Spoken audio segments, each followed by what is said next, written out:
अस्सलाम वालेकुम day readers and listeners, क्या हाल चाल है। उम्मीद है सब खैरियत से होंगे, खुश होंगे। जी तो हम हाजिर हुए एक न्यू नावल के साथ। नावल है तो इश्क मेरा। चलिए जी नावल का आगाज़ करते हैं। कमरा सुर्ख गुलाबों से महक रहा था। पूरे कमरे की सजावट सुर्ख गुलाब और कैंडल से सजाया गया था। कमरे में हल्की सी ठंडक थी। वो डीप रेड लहंगे में दुल्हन बनी जहाज़ी साइज बेड के दरमियान बैठी थी। उसका घेरदार लहंगा बेड पर बड़ी निफासत से उसकी छोटी नंद सेट करके गई थी। बिलाशुबा वो बहुत हसीन थी, पर आज तो वो अपना पूर अपनी बचपन की मोहब्बत के लिए सजाए दुल्हन बनी निहायत हसीन लग रही थी। इतनी कि ब्यूटिशियन ने इसको अपने पूरे 10 साल कैरियर की हसीन दुल्हन का खिताब दिया था। वो जो हमेशा सादा रहती थी, आज तो 16 सिंगार के किसी के भी हवास लूट सकती थी। उसकी सब कज़न्स और सहेलियाँ उसको छेड़ रही थीं। अभी हंसी मजाक का सिलसिला जारी रहता, पर उसके आनी यानी सास ने आकर सबको उसके कमरे से जाने का बोला। सबके जाने के बाद वो उसके पास बैठी और उसके हिनाई हाथ थाम कर बोली, हादिया मेरा बच्चा, आज से ये घर उसके सारे लोग तुम्हारे अपने हैं। इन सबको तुमसे बहुत मोहब्बत है, ये तुम्हारी इज्जत करेंगे और मुझे उम्मीद है तुम भी इन सबसे प्यार मोहब्बत से रहोगी और सबकी इज्जत करोगी। जी आनी, आप बेफिक्र रहिए, आपको मुझसे कोई शिकायत नहीं होगी। ये सब मेरे अपने हैं, वो पूरे इत्मीनान से बोली। शाबाश मेरी अच्छी बेटी, और हाँ, कभी भी कोई मसला या परेशानी हो तुमने फ़ौरन मुझे या अपने अंकल को बताना है। ओके, अब तुम रेस्ट करो, मैं अली को भेजती हूँ। वो उसका माथा चूमकर बोली और रूम से बाहर चली गई, जबकि अली के नाम पर उसका दिल ज़ोर से धड़का था। उसने अपने हाथों को देखा जहाँ उसकी मेहंदी का रंग बहुत तेज़ था। कल जब उसकी मेहंदी की रस्म के बाद उसकी छोटी नंद उसको मेहंदी लगा रही थी, तो यही बोल रही थी कि उसकी मेहंदी का रंग बहुत तेज़ होगा, बल्कि उनके प्यार की तरह। और आज अपने हाथों को देखकर उसके लबों पर शर्मीली सी मुस्कुराहट फैली थी। वो ब्लैक शेरवानी में बहुत हैंडसम लग रहा था। उसके सब दोस्त उसको घेरे बैठे हुए थे। कोई उसको चुटकुला सुना रहा था तो कोई उसको अपने एक्सपीरियंस की बिना पर मशवरे दे रहा था, मगर वो गायब दिमागी से उनकी बातें सुन रहा था। काफ़ी देर बाद उसके बड़े बहनोई ने उसको टोका दिया कि क्या बात है शहज़ादे, आज कोई जवाब नहीं दे रहा, अभी से तेरी बोलती बंद हो गई है। सबके मुश्तरका कहके से वो वापस होश की दुनिया में आया। क्या बोल रहे थे आप अरशद भाई? मैं समझा नहीं आपकी बात, मैं कुछ और सोच रहा था। हाँ हाँ, पता है, आज तो हमारी कहाँ सुनेगा, और जो तू सोच रहा है वो भी हम सब जानते हैं। हैदर, जो उसका करीबी दोस्त था, उसके कंधे पर हाथ मार कर बोला। तो सब अली को देखकर हंसने लगे। नहीं नहीं, ऐसी कोई बात नहीं। वो होंगपन से अपने बड़े भाई नजफ़ और बहनोई अरशद को देखने लगा, जो उसको ऐसे सफाई देता देखकर भी साख्ता हंसते थे। मेरा ख्याल है भाई कि अब इसको जाने देते हैं, मज़ीद इसकी बदवा नहीं लेते। दिल में हमें किलो किलो की गालियां दे रहा होगा ये भोले मुँह वाला। हैदर ने उसका मजाक उड़ाया, जबकि अली ने उसको घूर कर देखा। देख मेरे मुंह मत लग, वरना बहुत बुरा होगा तेरे साथ, वो हैदर को वार्न करते हुए बोला। बोलने की ज़रूरत नहीं, हम सब जानते हैं, अब तो हमारा मुँह नहीं लगेगा, और जिसके लगना चाहता है आज तुझे हम भी उसके लगने नहीं देंगे, वो ढिठाई से हंसते हुए बोला। तो अली का मुँह सुर्ख हो गया। ठहर जा, तुझे तो बताता हूँ मैं। वो हैदर की तरफ लपका तो उसको उसके भाई नजफ़ ने पकड़ा। छोड़ छोड़ यार, इतना मजाक तो चलता है, सब छोड़। ये देखो, ये ब्लश कितना कर रहा है। कब से खामोश बैठे अब्दुल्ला ने पहली बार बोलकर सबको अली के चेहरे की तरफ मतवज्जा किया, जो निहायत सुर्ख हो रहा था। ओए ओए, क्या बात है शहजादे की? सब इसको घेरे खड़े थे। जब उसकी बड़ी बहन मरियम आई, क्या कर रहे हो ये आप सब? वो सबको गुथम गुथा देखकर चिल्लाए। कुछ नहीं बेगम, ऐसे ही हंसी मजाक कर रहे थे। सबसे पहले अरशद अली से अलग हुआ। और तुम क्या करने आई हो? जाओ जाकर रेस्ट करो, थक गई होगी। वो बड़ी मुतानत से बोले। जी मैं तो आराम कर ही लूँगी, अभी तो मैं अली को बुलाने आई हूँ। चलो, तुम्हें अम्मी बुला रही हैं और आप सब भी अपने ठिकानों पर जाओ। वो सबको देखकर बोली और अली को साथ लेकर घर के अंदर चली गई। वो दोनों अली के रूम के दरवाजे के पास से गुजरे तो मरियम ने अली को रोका। वो रुका तो जवाब तलब नज़रों से अपनी बहन को देखने लगा। बुद्धू, अम्मी नहीं बुला रही, उन्होंने बोला है बहुत टाइम हो गया है, अब अपने रूम में जाओ। इस वजह से उनके सामने अम्मी का बोला। ऐसे तो वो सब तुम्हें आने ना देते, जाओ। अब हादिया कब से तुम्हारा वेट कर रही है। ठीक है, जाओ, आप भी आराम करो। वो दरवाजे के नॉब पर हाथ रखे खड़ा था। कुछ देर पहले वाली मुस्कुराहट अब चेहरे से गायब थी। अजीब सी वहशत और सख्ती अब उसके चेहरे पर नजर आ रही थी। वो दरवाज़ा खोलकर अंदर आया तो यहाँ बाहर की तरह सर्दी महसूस नहीं हो रही थी। कमरे में फजूखेज़ खामोशी थी, जिसको उसके कदमों की चाप ने तोड़ा था। वो धीरे धीरे चलता हुआ बेड के करीब आया और गला खंखारा और अपनी शरीक हयात से मुखातिब हुआ। तुम बाज नहीं आई ना? कितना रोका था मैंने तुम्हें ये सब करने से, पर तुम्हें सब मजाक लगा और लगा मैं बकवास कर रहा हूँ। चलो कोई नहीं, अब पता चलेगा तुम्हें मेरी बात ना मानने का इंजाम। उठो, यहाँ से खड़ी हो जाओ फ़ौरन। हादिया, जिसका दिल पहले ही अपनी रफ्तार से ज़्यादा धड़क रहा था, अली के लबो लहजे से पल भर के लिए धड़कना भूल गया। वो उसको खाली खाली नज़रों से देखने लगी। उसको अली की सुर्ख आंखों से डर लगने लगा। क्या बकवास की है मैंने? उठो यहाँ से फ़ौरन, वरना मुझसे बुरा कोई नहीं होगा। वो एकदम धाड़ा, जिस पर वो पल भर में बेड से नीचे उतरी और उसका पाँव मुड़ा तो उसने अली को कंधों से थामा। पल भर के लिए उनकी नज़रें मिली तो जैसे अली की नज़रों ने पलटने से इनकार कर दिया। काफ़ी देर तक वो यूं ही बेखुद सा हादिया को देखता रहा। कुछ याद आने पर उसको धक्का देकर खुद से अलग किया और अपनी खपत मिटाने के लिए उस पर चढ़ दौड़ा। क्या कर रही हो यहाँ मेरे कमरे में? जाओ, निकल जाओ यहाँ से, दफ़ा हो जाओ। मगर मैं कहाँ जाऊँ इस वक्त, और आज ही तो शादी हुई है हमारी, तो ऐसे क्यों कर रहे हो मेरे साथ? मेरा कसूर क्या है? वो रूहान सी होकर बोली। शादी की बात मत करो, मुझसे कितना मना किया था तुमको ये सब करने से। अब भुगतो ना, मेरे दिल में और ना मेरे कमरे में जगह है तुम्हारे लिए। अब जाओ, शक्ल गुम करो अपनी और रोकर मत दिखाओ मुझे। इन आंसू का मुझ पर कोई असर नहीं होगा। निकलो मेरे कमरे से अभी के अभी, वरना जो होगा उसका मैं जिम्मेदार नहीं होऊंगा। वो उसको घसीटते हुए बोला। अली, तुम्हें अल्लाह का वास्ता ऐसे मत करो। मैं कहाँ जाऊँगी? बाहर सब मेहमान है, क्या सोचेंगे वो? कुछ तो सोचो। तुमने सोचा था, मानी थी मेरी बात? वो उसको दीवार के साथ लगाकर उसके दोनों तरफ हाथ रखकर बोला। अली, तुम्हारी आंखें इतनी रेड क्यों हो रही हैं? तुम होश में तो हो, क्यों कर रहे हो ये सब? एक और लफ्ज़ नहीं, वरना वरना वरना क्या कर गुजरोगे मुझे वरना क्या कर गुजरूंगा मुझे खुद पता नहीं। तुम निकलो मेरे रूम से। और कोई मैंने नशा नहीं किया हुआ, मैंने पूरे होशो हवास में हूँ। चलो शाबाश, जाओ यहाँ से। मगर मैं कहाँ जाऊँ? तुम बात को समझो। मैं समझूँ? हाँ, मैं समझूँ। तुमने समझी थी मेरी बात, मानी थी मेरी बात, जो मुझसे उम्मीद कर रही हो। तुम ऐसे करो। वो अपने कमरे में चारों तरफ देखते हुए बोला। हाँ हाँ, तुम उधर जाओ। उसने अपने कमरे के साथ जुड़ी छोटी सी जगह की तरफ इशारा किया, जहाँ जहाँ उसके शौक की बिना पर ढेरों गमले पड़े हुए थे। ये सब भी मैं अम्मी की वजह से कर रहा हूँ कि उनको कल किसी को जवाब ना देना पड़े। चलो निकलो यहाँ से। वो उसको घसीटते हुए वहाँ धक्का दे चुका था और अब गिलास डोर बंद करके खुद को रिलैक्स करने की गर्ज से वॉशरूम में चला गया, जबकि वो बाहर सर्दी में खड़ी अपनी गलती याद करने लगी, जिसकी बुनियाद पर उसके साथ पहली रात ये सलूक किया गया था। आंसू खुद ब खुद उसके गाल भिगो रहे थे। वो रोते रोते नीचे बैठती जा रही थी। वो काफ़ी देर से शॉवर के नीचे खड़ा था। इतनी सर्दी में भी वो ठंडे पानी के नीचे खड़ा था, पर वो ठंडा पानी उसके अंदर जलती आग में कोई कमी ना ला सका। न जाने कितनी देर तक और खड़ा रहता। एकदम से दीवार पर मुक्के मारकर अपना गुस्सा कम करने की कोशिश करने लगा। आखिर तक कर शावर को बंद करके ढीला सा ट्राउज़र पहनकर टॉवल से सर रगड़ता हुआ बाहर आ गया और ड्रेसर के सामने खड़ा होकर बाल बनाने लगा और साथ ही तिरछी निगाहों से ग्लास डोर के बाहर सर्दी में कपकपाती अपनी नई नवेली दुल्हन को देखकर साइड स्माइल पास कर बेड पर जाकर बैठ गया और खुद को पुरसकून करने के लिए जाकर सिगरेट जलाकर बेड के क्राउन से टेक लगाकर आंखें मूंद कर सिगरेट के कश लगाने लगा। वो कब से खुले आसमान नीचे सर्दी में बैठी अपनी इस नई ज़िंदगी की शुरुआत के बारे में सोच रही थी कि उससे क्या गलती सरजद हो गई थी, उससे जिसकी उसको ये सज़ा मिल रही थी। काफ़ी देर तक वो अली के वाशरूम से आने का वेट करती रही। जब वो बाहर आए तो उसको उम्मीद भरी निगाहों से देखा, मगर वो तो बड़ी लापरवाही से अपने बाल बनाकर उसको साइड स्माइल देकर बेड पर जा बैठा था। अब उसने भी अपना रुख मोड़ लिया था।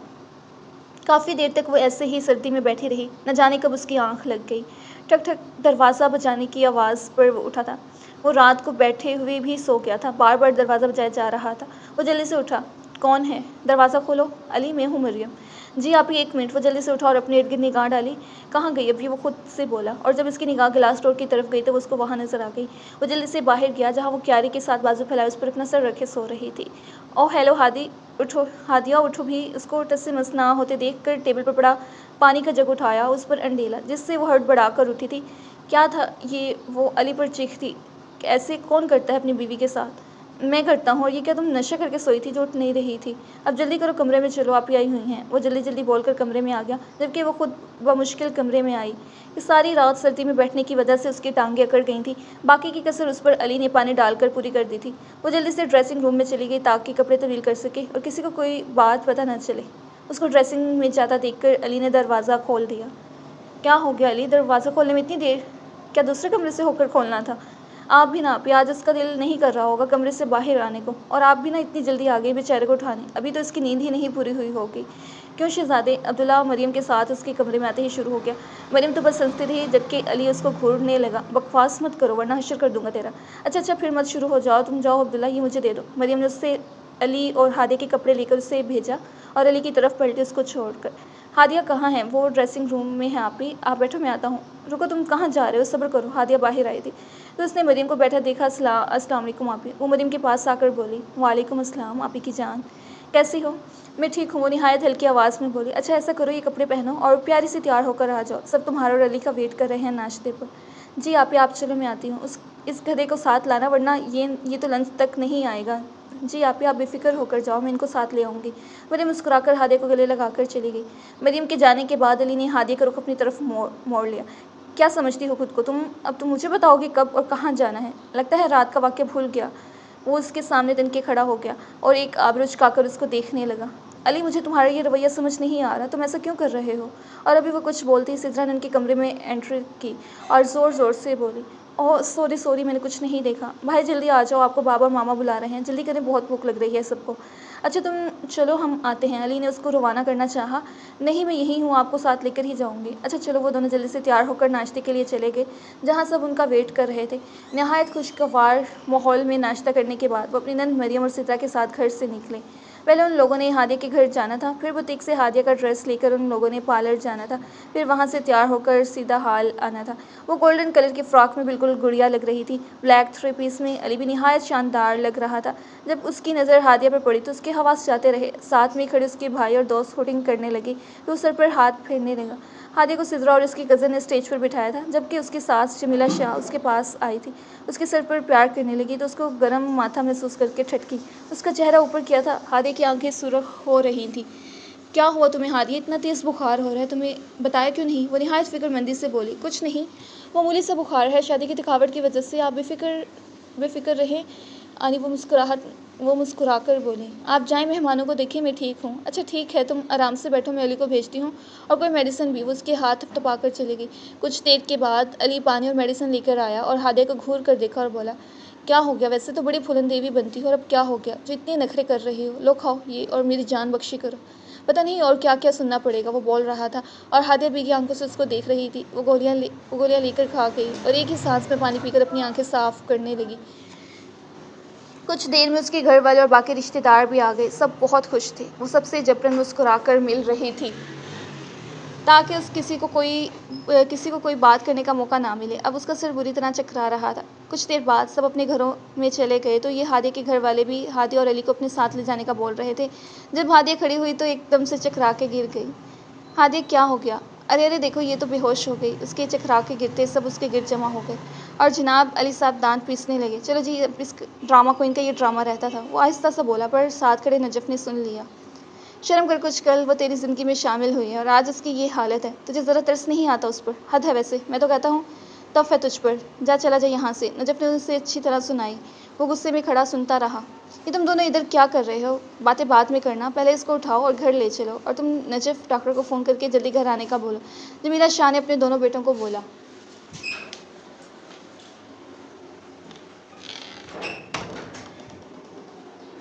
जी बोलिए अम्मी, क्या करूं अब मैं? अली एक नज़र भाई को देखकर अपनी माँ से बोला, जो हादिया के मुंह पर पानी मारकर उसको होश में लाने की कोशिश कर रही थी, जबकि अली की दोनों बहन उसके हाथ सुला रही थी। हादिया की बहन उसके पाँव रगड़ रही थी। उसकी अम्मी उसको देखकर रो रही थी। करना क्या, क्यों बुत बन के खड़े हुए हो? बच्चे को उठाओ और गाड़ी में डालो। इकरार शाह, जो कब से अली को देख रहे थे, निहायत गुस्से से बोले, अम्मी मैं उठाऊँ इसको? पर वो कैसे? मैं ये नहीं कर सकता। अब वो हकलाते हुए बोला, कमाल है, बच्ची का ये हाल देखकर भी मजाक सूझ रहा है। साहबजादे, बीवी है तुम्हारी तो तुम ही उठाओगे। चलो अब तमाशा मत करो, जल्दी करो। वो उसको कंधे पर हाथ रख कर बोले तो नाचार उसको हादिया को उठाना पड़ा। खफत के मारे वो मुँह नीचा करके जल्दी जल्दी हाल से बाहर आया, जहाँ उसका भाई पहले ही गाड़ी ले आया था। अब उसने पिछली सीट पर लिटाया और ख़ुद भी बैठ गया, जबकि इकरार शाह नजफ़ के साथ फ्रंट सीट पर बैठ गए तो जन कर गाड़ी को भगाया। बाकी सभी घर के लिए निकल गए। तेज़ गाड़ी चलाने की वजह से वो लोग जल्दी घर आ गए थे। उनके आते ही डॉक्टर ने हादिया का चेकअप किया तो बताया कि तेज़ बुखार और स्ट्रेस की वजह से बेहोश हो गई है। डॉक्टर ने उसको इंजेक्शन लगाया और पुरसुकून रहने का बोला और सुबह तक होश आने का बोलकर चला गया और दवाई लिख दी और नजफ़ को समझाया कैसे और किस वक्त देनी है। इस वक्त सब अली के रूम में थे। सब उसको बारी बारी देखकर बाहर चले गए, क्योंकि डॉक्टर के मुताबिक उसको आराम की ज़रूरत थी। वो सब बाहर बैठे थे। हाँ भाई साहबजादे, क्या हुआ था जो इस बच्चे की ये हालत हो गई है? इकरार शाह ने अपनी असली रोबदार लहजे में अली से बात बरस की। अब वो कुछ भी नहीं हुआ, क्या होना था? वो गला साफ करते हुए बोला। छोड़े भाई जी, इस मासूम ने क्या कहना, आप जानते तो हैं हादिया कितनी लापरवाह है। जब से शादी का हंगामा शुरू हुआ था, ना ठीक से खाती थी और ना सोती थी। शादी की थकावट से हो गया होगा बुखार, सुबह ठीक हो जाएगा इंशाल्लाह। हादिया की वालदा राहत बेगम ने अपने प्यारे भांजे और दामाद की तरफदारी की। चलो, बुखार थकावट से था, और ये स्ट्रेस क्यों हुआ? इस बच्चे को ये जान सकता हूँ मैं? इकरार शाह बोले। तभी नजफ़ भी अपने वालिद के साथ आकर बैठा। अली अब उसके बिल्कुल सामने बैठा हुआ था। उसने अली को ऊपर जाने का इशारा किया। अब छोड़ इस बात को। इकरार शादी की टेंशन में हो गई। तुम भी बात के पीछे पड़ गए हो यार। कब से खामोश बैठे? नुमान मलिक ने कहा, जो हादिया के बाबा और इकरार शाह के जिगरी दोस्त थे। कमाल करते हो मलिक तुम, इस बच्चे के लिए हम नए हैं, ये घर, ये फिर ये गधा, और तुम, अगर मुझे पता चला कि इसके पीछे तुम्हारा हाथ है तो मैं तुम्हारा हश्र करूँगा, वो सब देखेंगे। चलो जाओ अब तुम अपने कमरे में। इकरार शाह अली से बोले। जी अबू कहते हुए वो तेज़ी से खड़ा हुआ और अपने कमरे की जानिब चल दिया। अच्छा अब हम लोग भी चलते हैं नुमान। मलिक इकरार शाह के बगल गिर होकर बोले। तुम फिक्र मत करना मलिक, हादिया की अब वो मेरी बेटी है, मैं उसका पूरा ख्याल रखूँगा। जानता हूँ यार, कहने की ज़रूरत नहीं। वो सब मिलकर अपने घर के लिए निकल गए। वो अपने कमरे के दरवाजे पर हाथ रख रहा था जब किसी ने उसके कंधे पर हाथ रखा। वो एकदम मुड़ा तो उसके पीछे नजफ़ खड़ा था जो गुस्से में लग रहा था।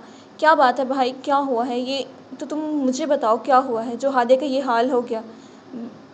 भाई शादी की, बस चुप कर जाओ, बकवास मत करो, सीधी और सच्ची बात करो मुझसे इतना तेज़ बुखार था उसे और ये सर्दी क्यों लग गई उसको, बोलो। डॉक्टर के मुताबिक वो पूरी रात सर्दी में थी और ज़हनी दबाव स्ट्रेस की वजह से वो बेहोश हो गई। क्या परेशानी थी, बोलो उसको। कल तक तो वो चिड़िया की तरह चहक रही थी और ये रात में ऐसा क्या हो गया जो उसकी ये हालत हो गई? बताओ मुझे, वरना मैं सब अब्बू को बता दूंगा, फिर वो तुमसे अपने तरीके से पूछेंगे। वो भाई, मेरा और हादे का झगड़ा हो गया था। और क्या? और बोलो, और क्या? मैंने उसको रूम से निकाल दिया था भाई। क्या? पहली रात तुम्हारा झगड़ा हो गया और तुमने उस मासूम को इतनी सर्दी में रूम से निकाल दिया?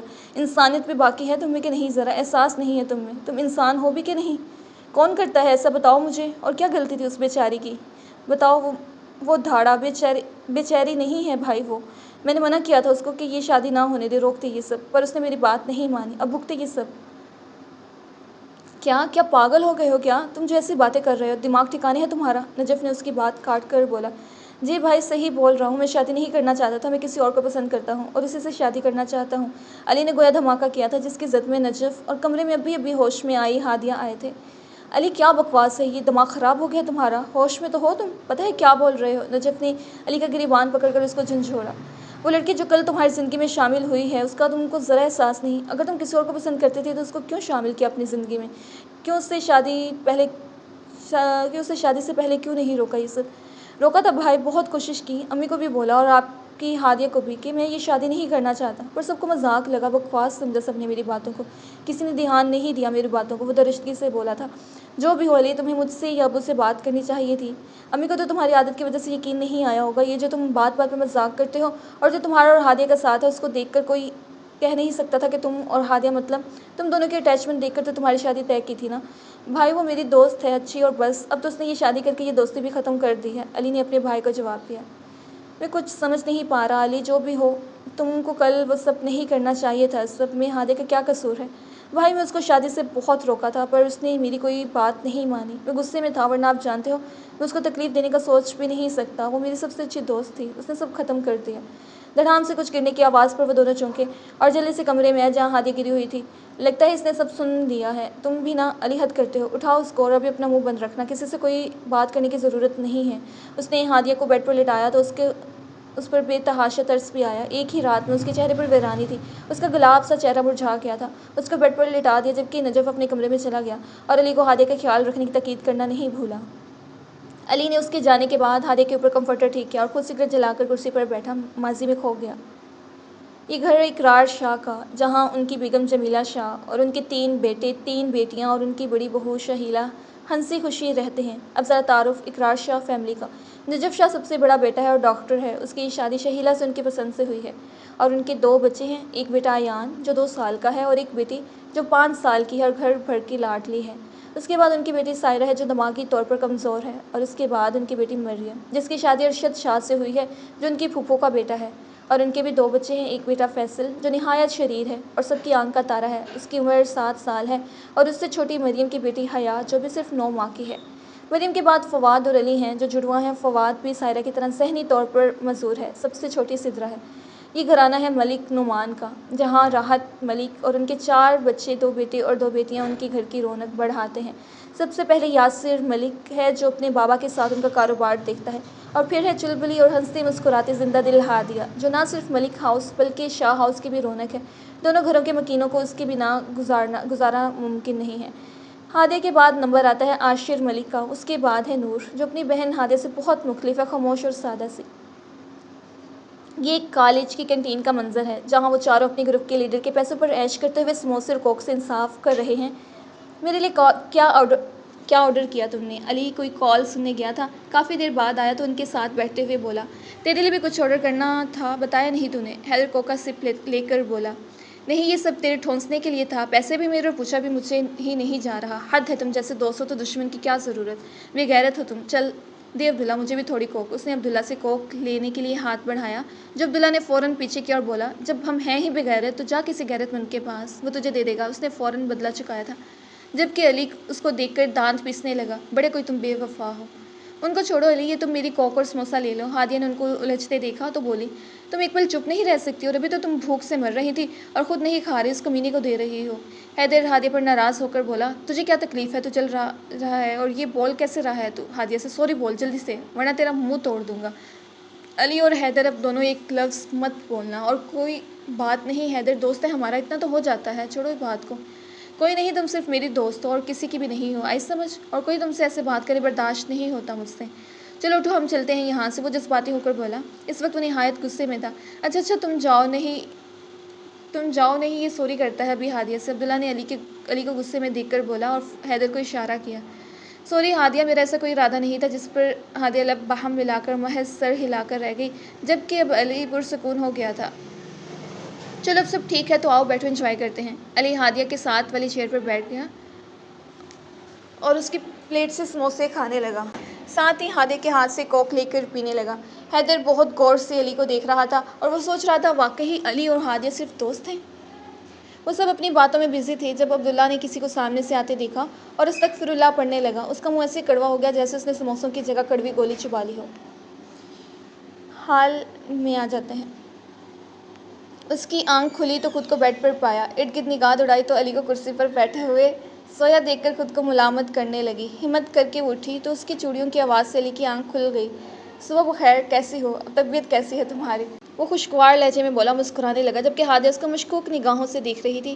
क्या हो गया देवरानी साहब, इतने प्यार से मेरा देवर तुम्हारा हाल पूछ रहा है और मॉर्निंग विश की कोई तो जवाब दो ना इसको। ऐसा करती हूँ मैं चली जाती हूँ, तुमने किसी और तरह बोलना हो तो। नहीं नहीं, ऐसी कोई बात नहीं, मैं ठीक हूँ और सुबह बखैर। वो जल्दी जल्दी बोले और शर्म के मारे सर झुका लिया। चलो जाओ तुम फ्रेश हो जाओ, अली फिर अपनी बेगम के साथ नाश्ता कर लेना, शुमाइला बोली। जी भाभी, जैसे आप बोलो। वो ये बोलकर वाशरूम चला गया।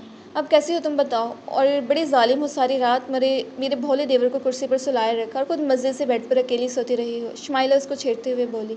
नहीं भाभी, ऐसी कोई बात नहीं जैसे आप समझ रही हो, वो घबरा कर बोली।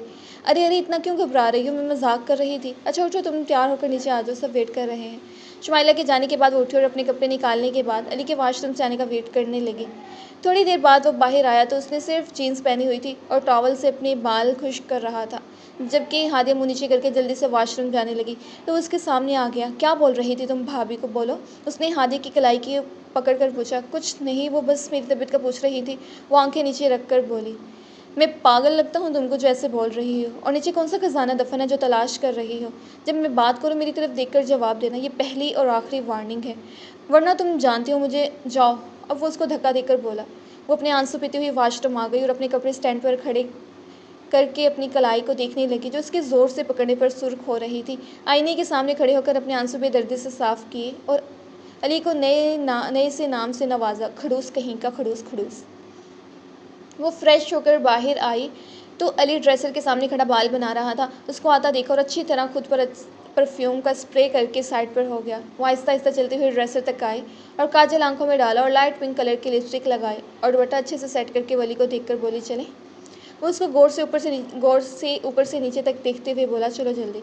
वो दोनों एक साथ नीचे हाल में आए तो सब उनको देखने लगे। अस्सलाम वालेकुम। उन्होंने सबको मुश्तरका सलाम किया। वालेकुम अस्सलाम, माशाल्लाह बहुत प्यारी लग रही हो मेरी बेटी। जमीला शाह उसको प्यार करते हुए बोली। बैठो और नाश्ता करो, फिर अपने अम्मी अब्बू को मिलने चली जाना, तुम्हारे लिए परेशान हो रहे होंगे। जी हाँ नहीं ठीक है, वो आहिस्ता से बोली। अब तुम्हारी तबीयत कैसी है बेटा? इकरार शाह ने उससे प्यार से पूछा। जी अंकल अब बेहतर है, वो मुस्कुरा कर बोली। बेटा आज एक बात क्लियर हो जानी चाहिए, अब तुम इस घर की बहू हो और हमारी बेटी हो, तो अब तुम मुझे अब ये बाबा और जमीला को अम्मी या मामा कहोगे, यानी, और अंकल अब नहीं चलेगा। जी शाह साहिब आप बिल्कुल ठीक बोल रहे हैं, मैं खुद भी यही बोलने वाली थी। जी ठीक है, जैसे आप खुश, बाबा को बोली। जीती रहो। इकरार शाह उसके सर पर हाथ रखकर जाने के लिए खड़े हुए तो वो भी तज़ीम से खड़ी हुई, जबकि अली उनको देखकर उल्टे सीधे मुंह बनाता हुआ ऐसे नाश्ते में मसरूफ़ था जैसे वो बहुत ज़रूरी काम कर रहा हो। अली उसको भी नाश्ते का पूछ लो। मरियम ने अली को नाश्ते से भरपूर इंसाफ करते हुए देखकर बोली, आप हो ना तो क्या फ़िक्र, आप करवा दो आप ही जानी। सामने बैठे नजफ़ ने अली को तासुब से देखा और सर झटक कर हादे की तरफ नाश्ता बढ़ाया, जिसको उसने फीकी सी मुस्कान से कबूल किया और सर झुकाकर खाने लगी। खाना फुल आवाज़ से गाड़ी में बज रहा था। वो पूरे ध्यान से गाड़ी चला रहा था। कभी कभी एक निगाह उस पर डालता, मगर वो बिल्कुल लापरवाह सी बाहर के नज़ारों में मगन थी, जैसे उसके अलावा कोई ना हो इस गाड़ी में। एकदम से गाड़ी रुकने पर उसने अली की तरफ सवालिया नज़रों से देखा। मोहतरमा, खाली हाथ तो नहीं जा सकते, अब तुम्हारे घर कुछ तो लेना पड़ेगा। कुछ देर बाद वो काफ़ी सामान के साथ आकर बैठा और फिर से गाड़ी चलाने लगा। वो लोग हादे के घर आ चुके थे। सबको मिलने के बाद वो अपने बाबा के साथ बैठी थी, जबकि अली उसके भाई के साथ बातों में लग चुका था। कैसी तबीयत है मेरी बेटी की? अब नुमान मलिक ने हादे को अपने साथ लगाकर पूछा। जी बाबा, अब मैं बिल्कुल ठीक हूँ, आप फिक्र ना करें, उनके हाथ थाम कर बोली। अच्छा, मैं ज़रा अम्मा को देखूँ, फिर बोलेंगी तुमको बस अपने बाबा की फ़िक्र है। हाँ जाओ, उसको वैसे भी बहाना चाहिए होता है हम बाप बेटी पर बात करने का। वो हंसते हुए बोले। अम्मा, कुछ हेल्प करूँ आपकी? वो किचन में आकर बोली। तुम यहाँ क्यों आ गई? बाहर बैठो, पहले भी तुम्हारी तबीयत ठीक नहीं है।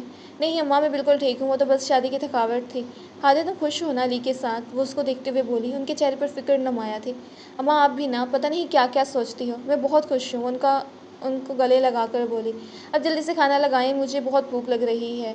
अच्छा तुम चलो बाहर जाकर बैठो अपने बाबा के साथ, मैं लगाती हूँ खाना।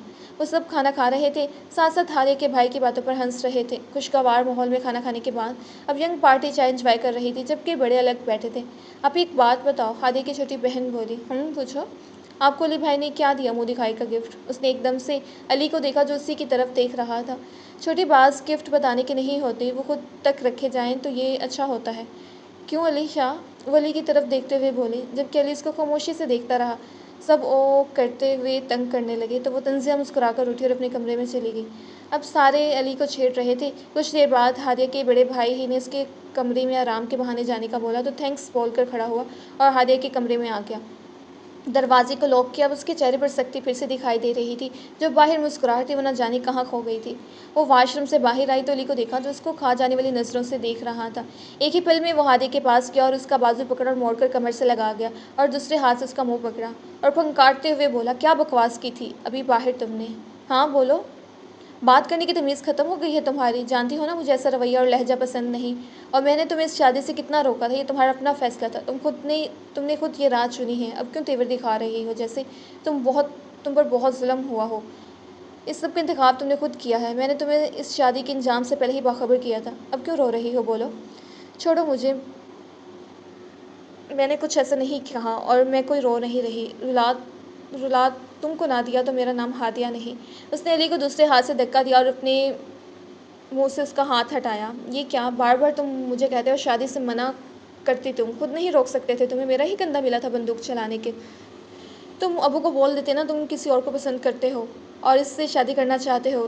उनसे क्यों नहीं बोला? वो उसकी आंखों में देखते हुए बोली। तुम ये सब कैसे जानती हो? वो नासमझी से बोला।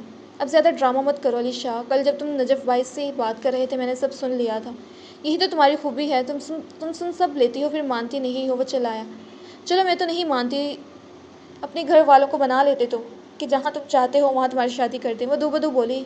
हाँ, जैसे वो मान जाते। तुम्हारे अलावा उनको कुछ नज़र नहीं आता, बस दुनिया में तुम ही बची थी और सारी लड़कियाँ तो मेरी बहनें बन गई थी। जैसे तुम लिखी थी मेरे नसीब में जादूगरनी चुड़ैल कहीं की। वो मुँह बनाते हुए बोला। क्या मैं जादूगरनी चुड़ैल? और तुम क्या हो? हाँ, अकड़ू बदमिजाज सड़ियल और हाँ खड़ूस हो तुम। वो गुस्से से बोली। अब तुम्हारे मुँह से मैं फिर ना सुनूँ ऐसा मुझे। उसने फिर से हादिया का मुँह दबोचा और उसको दीवार के साथ लगाया। उसकी एक साइड पर अपना हाथ रखकर बोला कि खड़ूस खड़ूस खड़ूस, जाओ जो कर सकते हो करो। वो बेखौफी से बोली। उसने अपना हाथ उठाया और ज़ोर से दीवार पर मारा और बोला, गो टू हेल बोलकर पीछे हो गया। जबकि हादिया ने डर कर आंखें बंद कर ली। कुछ देर बाद खोली तो वह बेड पर दूसरी तरफ मुँह करके सो रहा था।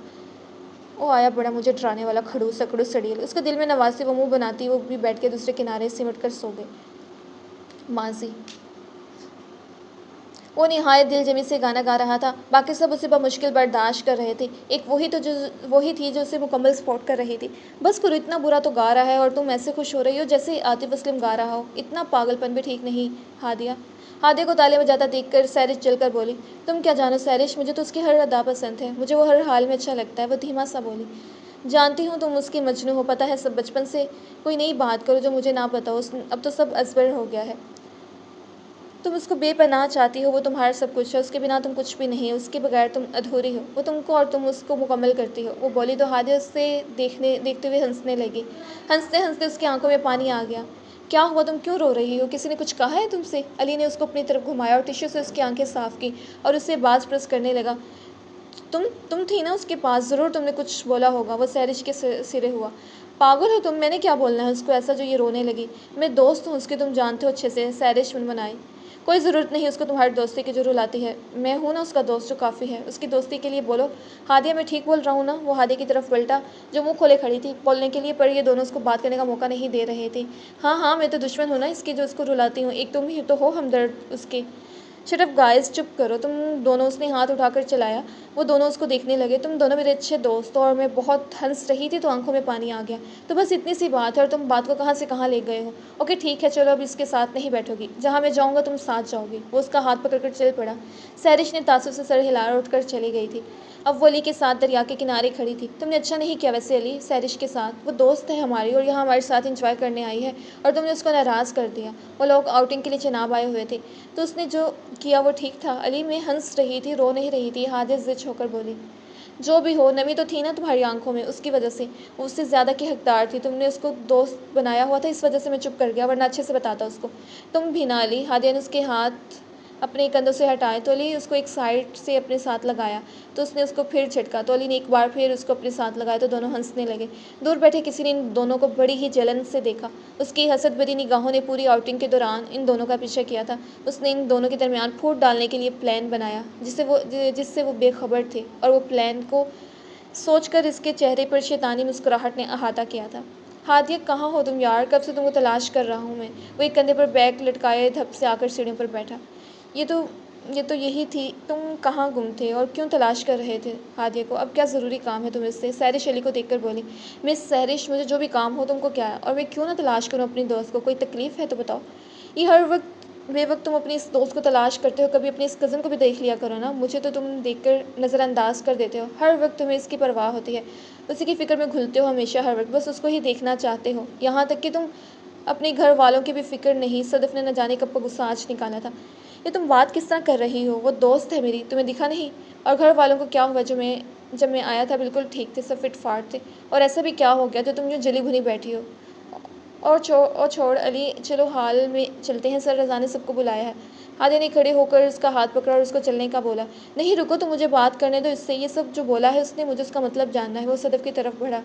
हादिया ने सैरिश को सर के इशारे से चलने का बोला, जिस पर वो खड़ी हुई। हाँ चलो जल्दी से अली, सर रज़ा फिर गुस्से होंगे। तुम इस बात को छोड़ो, ये तो ऐसे ही बोल रही थी, कोई मतलब नहीं था। हादिया और सैरिश बमुश्किल उसको वहाँ से लिए जाने लगी, जबकि वो बार बार मुड़कर सदफ़ को देख रहा था, जिसकी आंखों में अजीब सी चमक थी, पूरे स्टार से।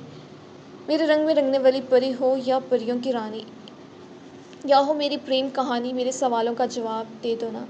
आज उनके कॉलेज में सालाना फेयरवेल था, जिसमें अब वो दोनों एक साथ बहुत अच्छे से परफॉर्मेंस कर रहे थे।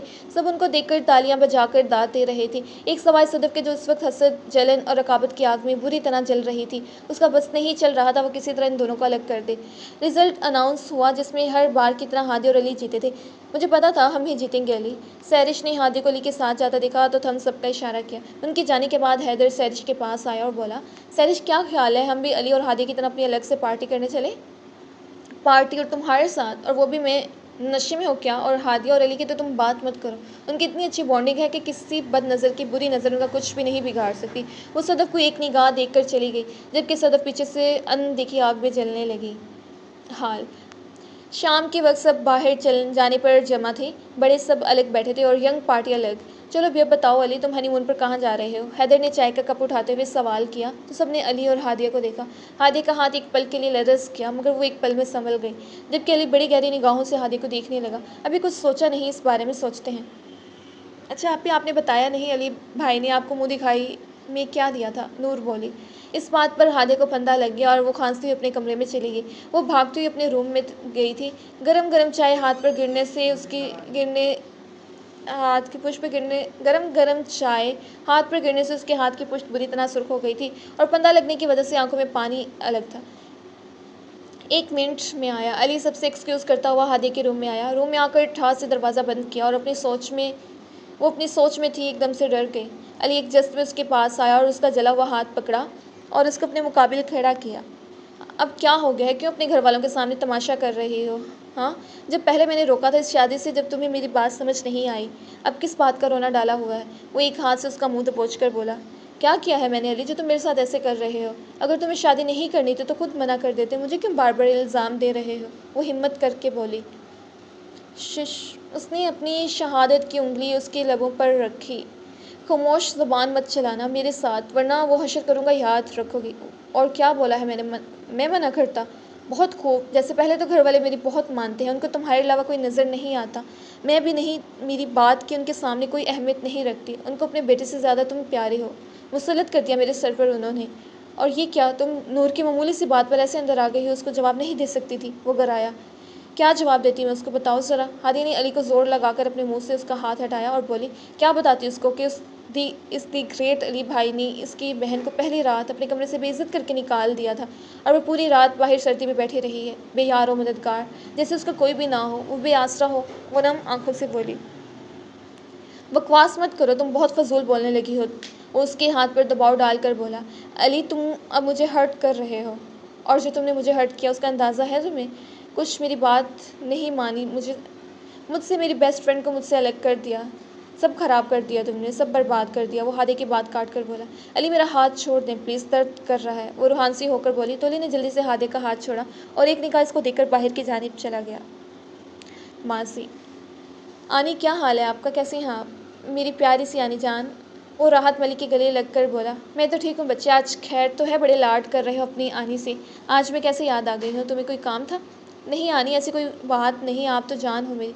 क्या काम होना है भला? वो मुस्कुराकर बोला, तो आज आनी के पास कैसे आ गए? दोस्त तो तुम्हारे घर ही है, मुझ पर अपना कीमती टाइम दे रहे, कोई वजह होगी ना? ऐसे तो कभी याद नहीं आती। अब कौन सा प्लान है जो पूरा करने के लिए मेरे पास आना पड़ा? उसको देखते हुए बोली, अच्छा बस आप जीत गई आनी, वो ना हम लोग नारायण जाना चाहते थे, तो आप हादिया को बोले वो तैयारी कर ले। वो ऐसे नखरे कर रही है कि मुझे नहीं जाना, जबकि मुझे नहीं जाना उसके बगैर, आप जानती तो हो उसके बिना मुझे मज़ा नहीं आता। वो नहीं गई तो कोई भी नहीं जाएगा, और मैं चाहता हूँ वो हर हाल में चली जाए, कुछ भी हो जाए। वो बोला, अली तुम जानते तो हो पहाड़ी रास्ते से घबराती है, वो डरती है, वो कैसे जाएगी? तुम सब जानते हो। ये सब आप मुझ पर छोड़ दें, मैं सब संभाल लूँगा, जब मैं हूँ उसके साथ, और डरना किस बात का? अब बोलो, आप बोलें बस उसको वो तैयारी कर ले। मैं कुछ नहीं जानता। तुम ऐसा करो, खुद बोल दो जाकर, मुझसे ज़्यादा तो वो तुम्हारी बात मानती है। ये भी है, कहाँ है वो? मैं खुद उसको समझाता हूँ। अपने कमरे में है वो। राहत मलिक बोली, लव यू स्वीट आनी। वो उनके गले लगकर सर पर प्यार करते हुए उठ खड़ा हुआ और हादिया के कमरे की तरफ चल पड़ा। वो अपने रूम में बेड पर बैठे लैपटॉप पर कोई काम कर रही थी जब अली आया। क्या कर रही हो तुम यहाँ पर बैठी हुई?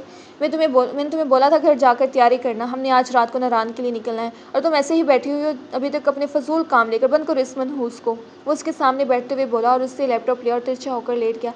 क्या मसला है अली? मुझे काम करना है, वरना सर रज़ा ने बहुत बेइज्जत करना है। और तुम जाओ नारान, तुम जानते हो मैं नहीं जा सकती।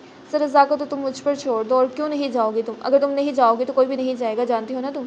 अरे प्लीज़ यार, तुम मेरी वजह से अपना प्लान ख़राब मत करो। तुम जानते हो ना मुझे डर लगता है पहाड़ी रास्तों से, मैं नहीं जा सकती, तुम जाओ।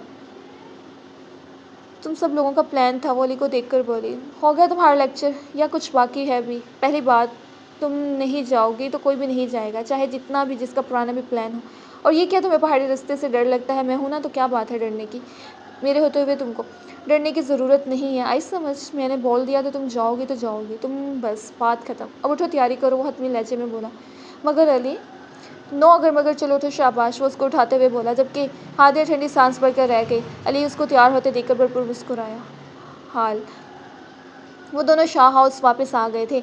सबसे मिलकर वो लोग बैठे बातें कर रहे थे जब मरियम उन सबको खाने के लिए बुलाया। चलो बच्चों खाना खाते हैं। इकरार शाह खड़े हुए, सब उनके साथ खड़े हो गए। भाभी ज़रा ये बिरयानी पास करना, सिद्रा ने हादिया को बोला।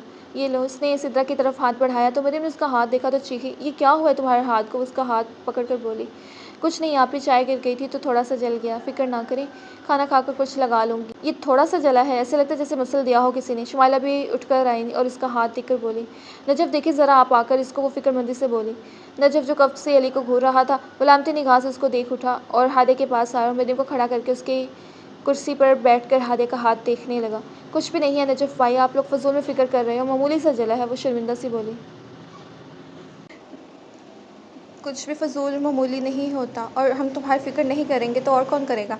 कैसे जला है ये बताओ? और क्या मसला था तुमने इसको? नजफ़ ने उसको बकौर देख कर बोला। भाई चाय गिर गई थी और पानी डाला तो हल्का सा मसला था, बहुत जलन हो रही थी, वो बोली। तो नजफ़ ने उसको चौंक कर देखा तो हादिया ने गड़बड़ाकर आंखें झुका ली। तुम पागल हो? जले हुए पर पानी डाला और मसला? उसको जमीला शाह उसको डांटते हुए बोली। छोड़ो भी, बेगम हो जाता है, बच्ची है। तुम अच्छे से देखो नजफ़, नहीं तो फिर अस्पताल चलते हैं। इकरार शाह बोले। नहीं अब्बू, मैंने देख लिया है, इसकी ज़रूरत नहीं, मैं दे देता हूँ मेडिसिन। अगर सुबह तक फ़र्क ना हुआ तो फिर देखते हैं। शुमाइला, वो बेड की साइड वाली दराज में कुछ दवाइयाँ रखी हैं, वो ले आओ। जी अच्छा, अभी लाती हूँ। शुमाइला नजफ़ के कहने पर फ़ौरन कमरे में गई और दवाइयाँ ले आई। नजफ़ ने हादिया को दवाई का तरीका समझाया और उसके सर पर हाथ रख कर खड़ा हो गया। चलो अब खाना खाओ और फिर मेडिसिन खाओ और ऑइंटमेंट लगा कर सो जाना याद से। जी भाई, कहती हल्का सा मनमनाई और अली को देख नज़र दूसरी सिमत करती। अली कब से उसको खूनख़वार नज़रों से देख रहा था। सब खाना खाकर अपने अपने कमरों में चले गए। नजफ़ ने अली को रोका। बात सुनो मेरी, तुम अली शाह, तुमने आज तो ये हरकत की और मैंने माफ़ कर दिया। अगली बार तुमने ऐसा कुछ किया तो मुझसे बुरा कोई नहीं होगा। अपनी ये मर्दानगी दोबारा मेरी बहन पर मत दिखाना, वरना तुम अच्छी तरह जानते हो मुझे। भाई, पर मैंने ऐसा कुछ नहीं किया, आप गलत समझ रहे हो मुझे, वो हक़लाया। मैं ही तो तुम्हें समझ रहा हूँ, मगर अफ़सोस बहुत देर कर दी मैंने। खैर इतनी देर भी नहीं हुई कि अब जाओ कमरे में और इस मासूम के साथ इंसानों वाला रवैया रखना। नजफ़ ने अली को वार्न किया और अपने कमरे में चला गया, जबकि अली महज सर हिलाकर रह गया। क्या मुसीबत है ये लड़की, अब मेरे घर वालों को जलाद लगता हूँ मैं। जो अपनी बीवी को नुकसान देता है उसको तो अभी बताता हूँ मैं। वो लाशऊर में हादे को अपनी बीवी मान रहा था। वो तेज़ी से सीढ़ियाँ चढ़कर अपने रूम में आया, जहाँ नाइट बल्ब ऑन था और वो सो रही थी। वो शायद रोते हुए सोई थी, उसके चेहरे पर आंसुओं के खुश्क होने के निशान थे। अली की निगाह उसके चेहरे से होती हुई उसके हाथ पर गई तो वो जी भरकर शर्मिंदा हुआ, खुद को मलामत करता हुआ सिर पर हाथ फेरने लगा और जाकर सोफे पर बैठ गया और अपना सर पीछे टिका दिया, सिगरेट सुलगाया और लबों में दबाकर एक बार फिर माजी की सैर को निकल गया। वो अपने कॉलेज के दोस्त हैदर, अब्दुल्ला और सहर के साथ नारान का गान जाने के लिए तैयार थे। जब सदफ को आधा देख हैदर ने सहरिश को इशारे से एक तरफ होने का बोला। बात सुनो, ये सदफ को किसने बुलाया है? अली दी ग्रेट ने, तुम जानते तो हो वो उसके फूफो की बेटी है और उसकी बड़ी बहन की नंद है। उसके सामने बना सारा प्लान, तो उसने भी साथ आने का बोला तो अली ने कहा आ जाओ। कमाल करता है अली भाई। जानती हो ये हादिया से कितना जेलिस होती है, इसको कॉलेज में बहुत मुश्किल से बर्दाश्त करता हूँ। अली ने इतनी लंबे ट्रिप पर उसको बुलाकर साथ कर लिया, वो जलकर बोला। अच्छा तुम खामोश रहना, अब आई है तो बर्दाश्त करना पड़ेगा और मैं बहुत अच्छे से जानती हूँ उसको क्या तकलीफ़ है हादिया से। तुम बस अपनी ज़ुबान काबू में रखना, मैं सब संभाल लूँगी। सैरिश कुछ सोच कर बोली। हाय, तुम कहो तो मैं अपनी ज़ुबान कटवा दूँ, बस मुझे संभाल लो। अगर तुम वो शौक़ी से बोला, इस वजह से मैं ज़्यादा मुँह नहीं लगाती तुम्हें, इस काबिल ही नहीं हो तुम, हद से निकल जाते हो। अच्छा छोरे बंदर, वो पाँव पटक कर वहाँ से चली गई, जबकि हैदर उसको ज़्यादा देखकर दिल खोलकर हंसा था। नूर, तुम इधर सिद्रा के साथ बैठो और तुम अब्दुल्ला हैदर साथ बैठो। अली सबको गाड़ी में बिठा रहा था।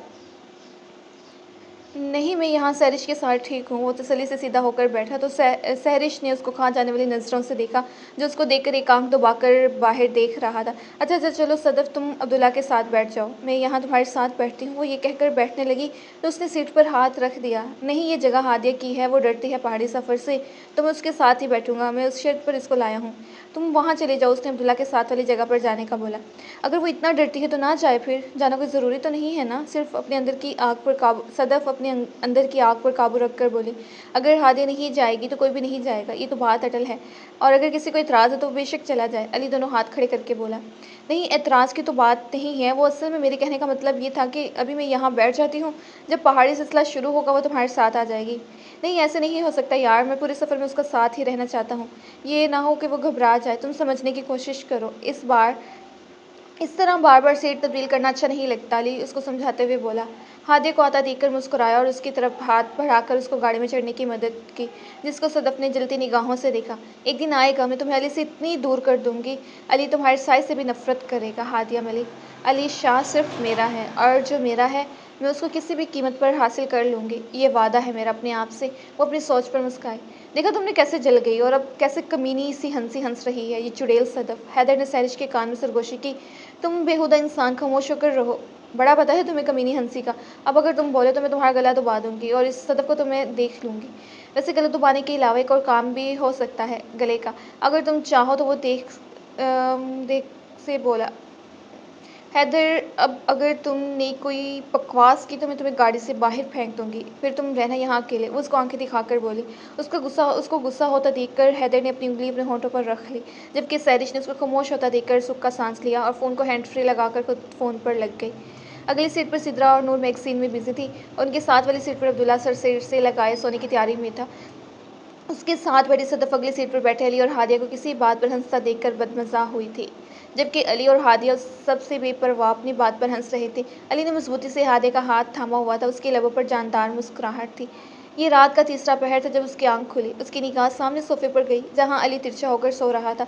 उसका एक बाजू नीचे लटक रहा था और दूसरा बाजू उसके सर के नीचे था। वो बेड से उठी और धीरे धीरे चलती हुई उसके पास आई। उसका लटकता हुआ बाजू उसके सीने पर रखने लगी, बेसाख्ता उसके चेहरे को तकने लगी।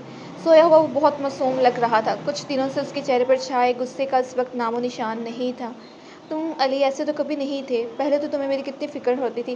मुझे कोई तकलीफ़ हो तो ज़रा बर्दाश्त नहीं होता था तुमसे, और अब क्या हो गया? अब तुम खुद मुझे तकलीफ़ देते हो। क्यों हो गए हो तुम ऐसे? क्या गलती है मेरी? मुझे तुम्हारा ये रवैया बर्दाश्त नहीं होता। मुझे वही मेरा बेस्ट फ्रेंड अली चाहिए। प्लीज़ उसको मुझे लौटा दो, प्लीज़ अली, प्लीज़। वो अपनी आंखें साफ़ करती हुई कमरे से बाहर चली गई। उसके जाते ही अली ने झट से आंखें खोली और एक लंबा सांस खारिज किया। इसी वजह से रोकता था तुम्हें कि मत करो ये शादी, पर तुमने सब मजाक समझा और सब बर्बाद कर दिया और मुझे मेरी बेस्ट फ्रेंड छीन ली। मैं तुम्हें कभी माफ़ नहीं करूँगा, कभी भी नहीं। हादिया मलिक। वो कमरे से निकलकर बाहर लॉन में आकर बैठ गई और रोने लगी। वो काफ़ी देर से बाहर सर्दी में बैठी थी जब उस पर किसी ने शाल डाली। हादिया ने सर उठाकर देखा तो नजफ खड़ा था। भाई आप इस वक्त क्या कर रहे हैं यहाँ? उसने झट से अपने आंसू साफ किए। मैं बैठूँ यहाँ? वो उसके सामने वाली कुर्सी की तरफ इशारा करके बोले। जी जी भाई बैठे। वो ज़बरदस्ती मुस्कुराई।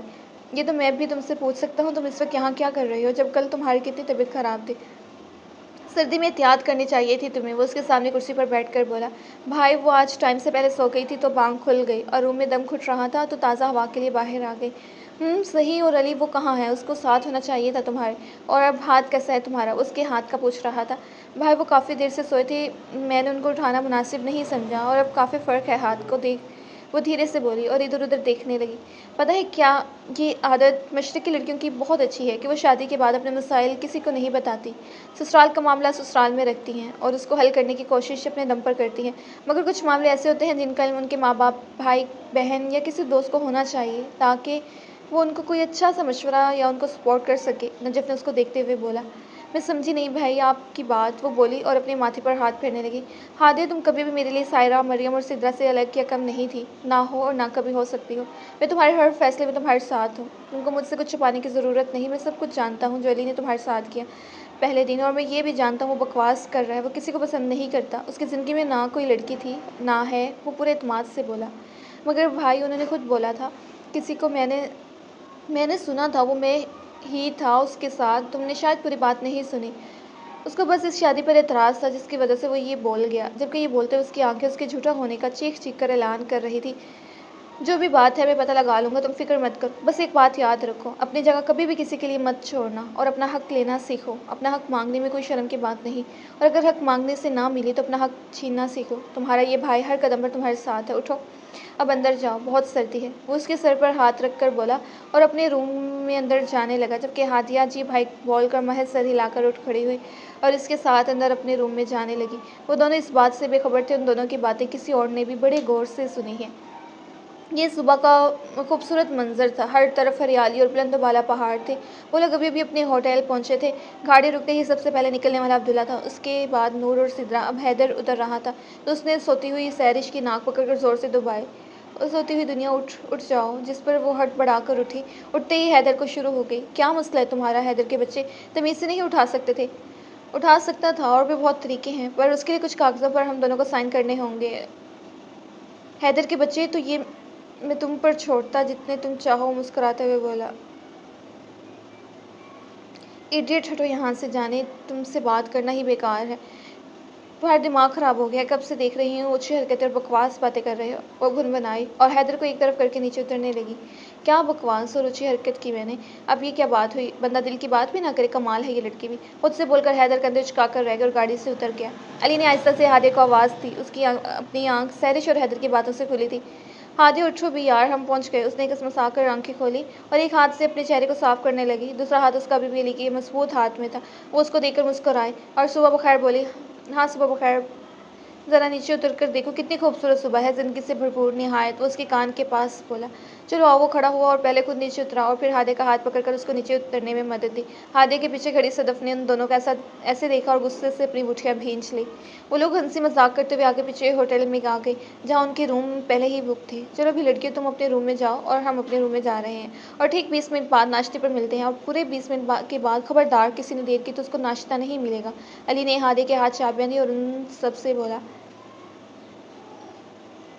हैदर और अब्दुल्ला ज़ोर ज़ोर से हंसने लगी तो अली उनकी तरफ पलटा। अब तुम दोनों को क्या हो गया? ये लड़कियां और 20 मिनट में तैयार होंगी। 30 मिनट उनको बाल बनाते बनाते लग जाते हैं, और मेकअप और सेल्फियों का टाइम तो पूछो मत। तुम चुप रहो बंदर, हम इतना टाइम नहीं लगाते हैं, और मेकअप हम नहीं तो कौन करेगा? वो तो 4-4 दिन तक मुँह नहीं धोते। सैरिश जलकर बोली। वाह वाह क्या बात है, वो तो हम इस वजह से मुँह नहीं धोते। तुमसे असली हुस्न कहाँ बर्दाश्त होगा? हम तुम्हारी तरह 2 किलो मुँह पर मेकअप नहीं लगाते। हैदर ने उससे जलाया। तुम इतने हसीन हो, क्या बात है? रिलैक्स रिलैक्स गाइस, मत करो। अली उन दोनों के दरमियान आकर बोला। हैदर बहुत गलत बात है ये, हम यहाँ लड़ने नहीं इंजॉय करने आए हैं, और मुझे पता है हादिया सबको 20 मिनट में ले आएगी। वो पूरी यकीन से उसको देखकर बोला तो हादिया ने इस बात में सर हिलाया। नरमी से आंखें बंद करके मुस्कुराकर अली को देखा, जो जवाब में उसको मुस्कुरा के देख रहा था। मगर अली, ये हैदर बहुत बकवास कर रहा है। जब से चले हैं पूरा रास्ता मेरा दिमाग ख़राब करता रहा है। सैरिश ने अली को हैदर की शिकायत लगाई थी, जिस पर हैदर गला फाड़ कर हंसा। दिमाग है भी तुम्हारे पास? पहले ये तो कन्फर्म कर लो मैडम। देखा देखा तुम लोगों ने वो चिल्लाई। अच्छा ना बस करो तुम भी, फजूल में ड्रामा कर रही हो, जानती तो हो उसकी आदत है मजाक करने की। चलो अब जल्दी रूम में। अली ने 20 मिनट में आने का बोला है, उस सैरिश को समझाते हुए बोली। तुम्हारी क्या बात, तुम्हें तो अली की बात के आगे कुछ नज़र ही नहीं आता। हद है यार, तुम्हें अपने दोस्त की कोई फिक्र नहीं है। वो झंझलाई। चल भाई यहाँ से, अली ने हैदर को चलने को बोला, और वह दोनों साथ चल रहे थे और अब्दुल्ला उनके पीछे चल रहा था। देखा तो अली, ये लड़की कितनी तेज़ है, कैसे मुझ गरीब पर इल्ज़ाम लगा रही थी। जानता है तो मैं कितना मासूम हूँ। क्या बात है, तू और मासूम? मुझे सब पता है, जो सारे रास्ते उसके साथ करता आया। वो उसकी गर्दन में बाजू डालकर उसको घसीटते हुए बोला, और वो हंसते हुए कमरे की तरफ चल पड़े। उनके पीछे सदफ उनको हंसता मुस्कुराता देखकर जल भुन गई। नूर और सिद्रा के कहने पर उनके साथ कमरे में जाने लगी। उसके दिमाग में शैतानी प्लान चल रहा था। ठक ठक ठक दरवाज़ा बजा तो उसने अपना चेहरा साफ किया। आ जाएं। क्या कर रही थी तुम मरियम? क्या कर रही थी तुम? मरियम उसके पास आकर बैठी और उसको गले लगाकर गाल से गाल मिलाकर प्यार देते हुए बोली। कुछ नहीं, यहाँ पे बस फ्री बैठी थी। वो जबरन मुस्कुराई। तो बाहर सबके साथ आकर घुल मिलकर वैसे ही बैठती ना जैसे पहले रहती थी। यूँ अकेले तो कभी नहीं रहती थी पहले, अब क्या हो गया है? मरियम उसके चेहरे को देखते हुए बोली। जो पहले की तरह नहीं थी। कुछ ही दिनों में वो कमला सी गई थी। हर वक्त की मुस्कान जो उसके चेहरे का खासा थी, वो गायब थी। उसके चेहरे पर जोर की खलंडरी थी और मसनूई मुस्कान थी। आप ऐसे ही परेशान हो रही हो? आप भी, कुछ भी नहीं हुआ, सब ठीक है, मैं बहुत खुश हूँ। तुम मुझे अपना नहीं समझती ना, तभी ये सब मुझसे छुपाया तुमने। अगर आप मानती तो मुझे सब बता देती। तुम जो तन्हा बैठकर ना रो रही होती। याद रखो, एक अकेला होता है और 2 11 होते हैं। जो अकेला इंसान नहीं कर सकता, वो 2 मिलकर कर लेते हैं। मैंने रात तुम्हारे और नजफ़ की सारी बात सुन ली थी। अब कुछ मत छुपाओ मुझसे। शुरू और तफसील से बताओ क्या हुआ था। तुम तो बहुत खुश थी शादी के लिए, और अली भी। नहीं आप भी, अली खुश नहीं था। मैं पहले तो समझी थी वो मजाक कर रहा है, पर वो हकीकत में मुझसे शादी नहीं करना चाहता था। वो खुश नहीं है मेरे साथ आप ही, वो पल पल मेरे साथ इज्जत में है, और मैं उसके लिए कुछ भी नहीं कर सकती आप ही। मैं बहुत बेबस महसूस कर रही हूँ खुद को, बल्कि मुझे अपना आप उसका मुजरिम लगता है। मैं क्या करूँ आप ही? वो बोलते हुए मरीम के गले लगकर ज़ोर ज़ोर से रोने लगी। मरीम ने उसकी कमर सुलाई और उठकर पानी जग से गिलास में डाला और उसको अपने हाथों से पिलाने लगी। वो पानी पीकर नम आंखों से मरीम को देखने लगी। खामोश हो जाओ मेरी जान, और तसल्ली से बताओ मुझे क्या हुआ था। वो उसके आंसू साफ करके बोले। उस दिन आप लोग जब पापा और अम्मा से रिश्ते की बात करने आए थे, आप लोगों के जाने के बाद अली आया था, और वो मुझसे बोला तुम इस शादी के लिए मना कर दो। मैंने उसको कहा क्यों? वो बोला बस जब मैं बोल रहा हूँ तो मना कर दो। आप ही, वो उस वक्त मुस्कुरा रहा था। मैं समझी वो मुझसे मजाक कर रहा है, मगर इस दिन वो बोल कर खामोश हो गई। क्या उस दिन क्या हुआ था? बताओ मुझे हादिया। आप ही, उस दिन वो ये बोल कर खो गई। वो लोग एक साथ नाश्ते के लिए आए थे। सिद्रा ने पैंट के साथ शॉर्ट फ्रॉक, जबकि सैरिश ने पैंट के साथ शॉर्ट शर्ट पहनी हुई थी। सदफ ने टी शर्ट और जीन्स। वो सब आकर बैठ गए थे। हैदर ने सैरिश को देखकर सीटी बजाने के अंदाज में लब गोल किए थे। अली ने सबको देखकर नूर से हादिया का पूछा था। अली भाई, वो आ रही है, रूम लॉक कर रही थी। नूर सिद्रा को फ़ोन पर कुछ दिखाते हुए बोली। ओके मैं देखता हूँ उसको। वो खड़ा हुआ तो अब्दुल्ला ने हैदर को कोहनी मारकर अपनी तरफ मुतवज्जा किया। ओए वो देख ज़रा उधर। अब्दुल्ला बोला। क्या है, क्या मुसीबत है तुझे? खुद को तो कोई मुँह नहीं लगाता, दूसरे का भी भला ना होने देना। हैदर और गधे बकवास ना कर, अपने जिगर को तो देख, वो तो गया काम से, देख कैसे देख रहा है हादिया को। अब्दुल्ला के कहने पर हैदर ने अली को देखा, जो स्टिल खड़ा हादिया को आता देख रहा था। उसको अपने आसपास की कोई खबर ना थी। उसको ऐसे देखकर न जाने कितने लोग हंसकर उसके पास से गुजरे थे। हादिया मुस्कुराते हुए उसके पास आई और बोली, क्या हो गया अली, ऐसे क्यों खड़े हो? हाँ, वो चौंक कर होश में आया। नहीं, कुछ नहीं, इतनी देर लगा दी तुमने, मैंने 20 मिनट का बोला था। वो जल्दी से बोला। ये देखो, हादिया ने अपनी कलाई की उसके सामने, जिस पर घड़ी बनी हुई थी। 20 नहीं, सिर्फ 18 मिनट हुए हैं और तुम बोल रहे हो देर कर दी है। कमाल करते हो तुम भी, पहले कभी तुम्हारी बात नहीं मानी या जो जैसा तुमने बोला हो ना किया हो। वो खफा होकर बोली। अच्छा यार, सॉरी ना, मैंने गौर नहीं किया, असल में बहुत भूख लग रही थी तो ही ऐसा बोल गया। अब चलो नाश्ता करते हैं।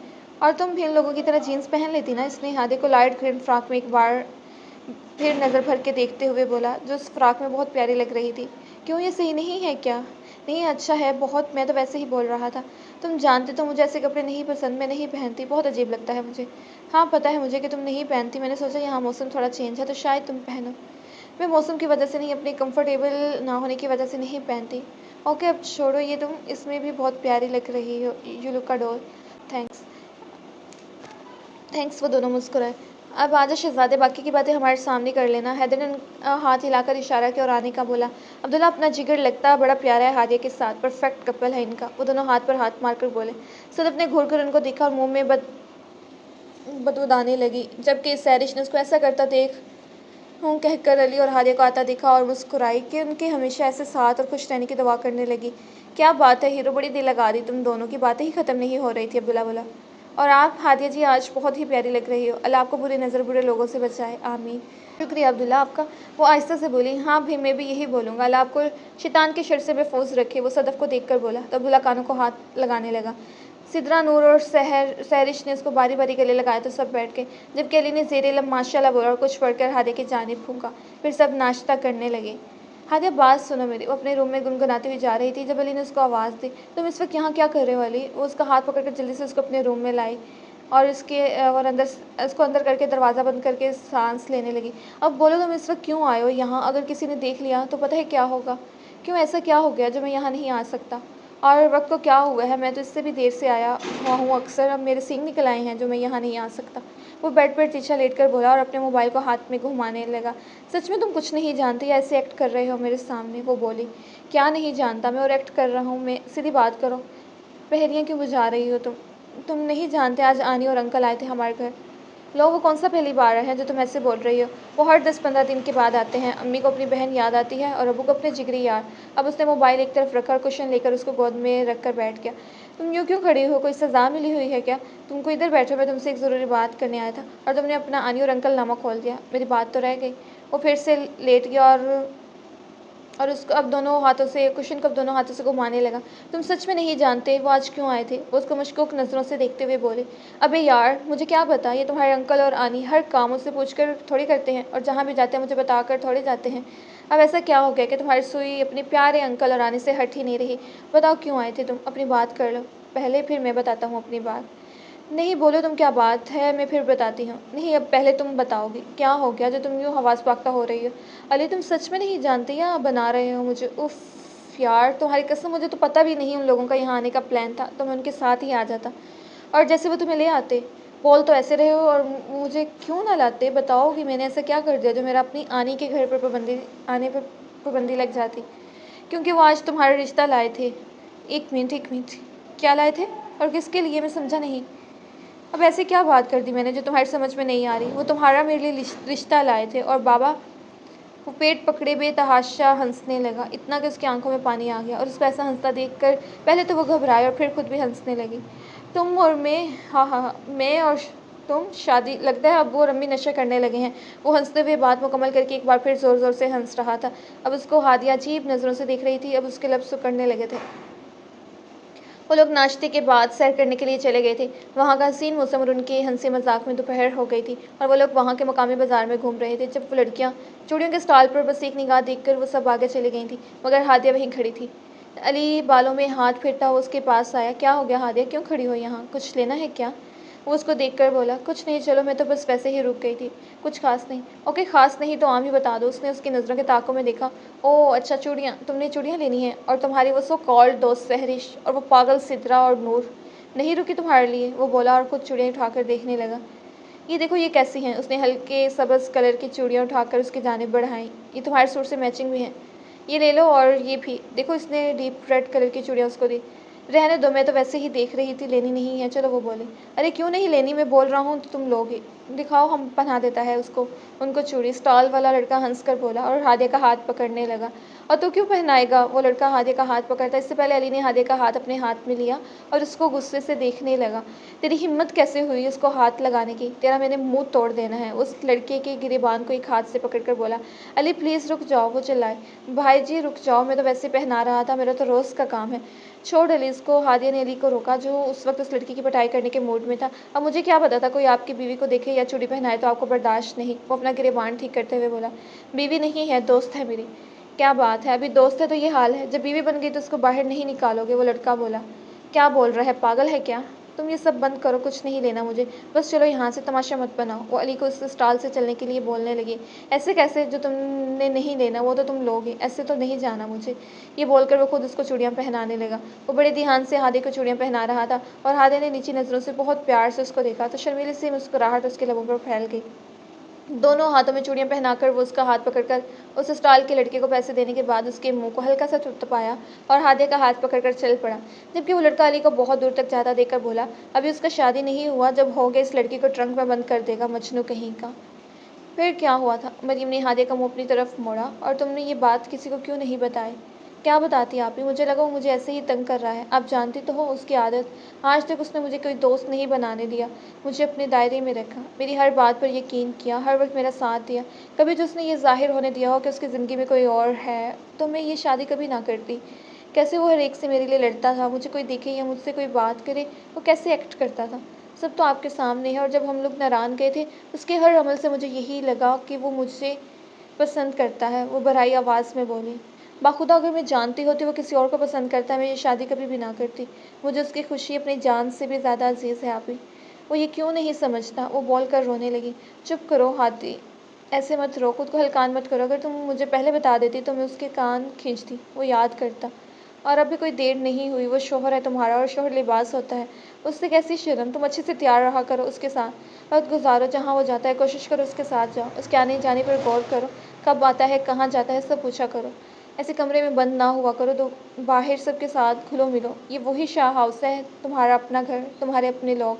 और अली की तो तुम बिल्कुल फ़िक्र छोड़ दो, उसके तो ऐसे कान खींचोगे वो याद करेगा। उसको गले लगाकर हंसते हुए बोली तो हादिया ने अपने आंसू साफ किए। उसी वक्त अली अपनी कलाई पर से घड़ी खोलता हुआ अंदर आया और उसने मरियम की आखिरी बात सुनी थी। जारी है। जी तो रीडर्स, मिलते हैं इसके नेक्स्ट पार्ट में। अपना ख्याल रखिएगा। अल्लाह हाफिज़।